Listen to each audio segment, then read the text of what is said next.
प्यारे बच्चों नमस्कार। आज की ऑनलाइन क्लास में आपका स्वागत है। प्यारे बच्चों, आज हम उड़ान चरण 2 के अंदर कक्षा 8 विषय विज्ञान पाठ 6 दहन और ज्वाला करने वाले हैं। तो जो बच्चे चैनल पर नए हैं या जिन बच्चों ने अभी तक चैनल को सब्सक्राइब नहीं किया, सब्सक्राइब कर लें, लाइक कर दें और शेयर कर दें। तो शुरू करते हैं आज की क्लास का पहला कार्यपत्रक।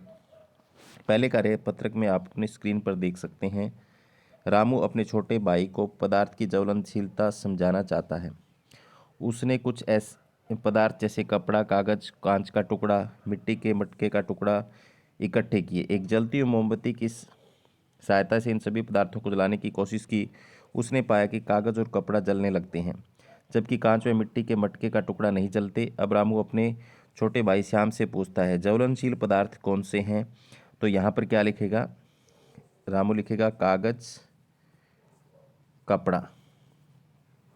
ये क्या है? ज्वलनशील पदार्थ हैं जो ऊष्मा पाकर जल उठते हैं, ज्वलनशील पदार्थ कहलाते हैं। अज्वलनशील पदार्थ कौन से हैं? तो यहाँ पर क्या लिखेगा रामू? कांच, मिट्टी। ठीक है। किस पदार्थ की जल में घुलनशीलता देखने के लिए क्रियाविधि कीजिए। किसी पदार्थ की जल में घुलनशीलता देखने के लिए क्रियाकलाप कीजिए। तो ऐसा आप कर सकते हो, गिलास लेकर के उसमें घोल करके देख सकते हैं। कार्यपत्रक 2 में देखो आप, किसी भी वस्तु को जलाने के लिए कुछ शर्तों की आवश्यकता होती है, जैसे पदार्थ की प्रकृति ज्वलनशील है या नहीं। अगर कोई पदार्थ जलेगा तो उसकी प्रकृति कैसी होनी चाहिए? ज्वलनशील होनी चाहिए। जलने वाला पदार्थ वो होना चाहिए। एक निश्चित तापमान। तो निश्चित तापमान क्या होता है? वह निश्चित तापमान जिस पर कोई वस्तु जलना प्रारंभ कर दे तो वो होता है ज्वलन ताप। जलाने में सहायक वायु। तो जलाने में सहायक वायु मतलब ऑक्सीजन गैस उसमें उसको जलने के लिए चाहिए। तो 3 परिस्थितियां हैं। इन तीनों में यदि किसी भी स्थिति अनुकूल नहीं है तो पदार्थ नहीं जलेगा। अगर ज्वलनशील पदार्थ नहीं है तो नहीं जलेगा, ज्वलन ताप तक तापमान नहीं पहुंचा तो नहीं जलेगा, वायु नहीं है तो नहीं जलेगा। ठीक है। और ज्वलनशील पदार्थ है उसको हम क्या कह सकते हैं? ईंधन कह सकते हैं। तो आग के लिए हमें क्या चाहिए? ईंधन चाहिए, ज्वलनशील पदार्थ होना चाहिए, वो ज्वलन ताप होना चाहिए, उसका वायु होनी चाहिए। अब आप बताएं, जलती हुई वस्तु को ढक देने से आग क्यों बुझ जाती है? ऑक्सीजन से संपर्क टूटने के कारण। ऑक्सीजन न मिल पाने के कारण। ठीक है। ऑक्सीजन जलाने में सहायक है, वो बंद हो जाएगी मिलनी तो बुझ जाएगी।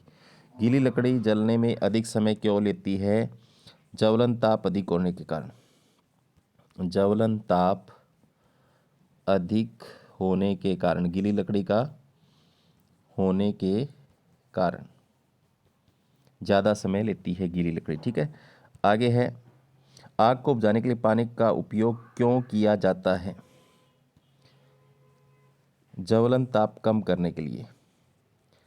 ज्वलन ताप कम करने के लिए। अगर ज्वलन ताप कम हो गया तो आग अपने आप बुझ जाएगी। ठीक है। हमें बाजार जाते समय क्या करना चाहिए और क्यों? घर से थैला ले जाना चाहिए, बाजार से पॉलीथीन का सामान ले आना चाहिए, तो घर से थैला ले जाना चाहिए। अगर हम घर से थैला लेकर के जाएंगे तो पॉलीथीन के अंदर हमें सामान नहीं डाल कर लाना पड़ेगा। अगर हम पॉलीथीन से बाजार से सामान लेकर के आएंगे तो इधर उधर हम फेंक देते हैं उस पॉलीथीन को। पॉलीथीन क्या है? अपघटित नहीं होता और प्रदूषण फैलेगा। ठीक है, ये तो खुद कर लेना। हमें ईंधन के रूप में प्रयोग करना चाहिए तो एलपीजी का प्रयोग करना चाहिए, क्योंकि ये कम प्रदूषण फैलाता है। लकड़ी का नहीं करना चाहिए क्योंकि ये प्रदूषण ज़्यादा फैलाता है।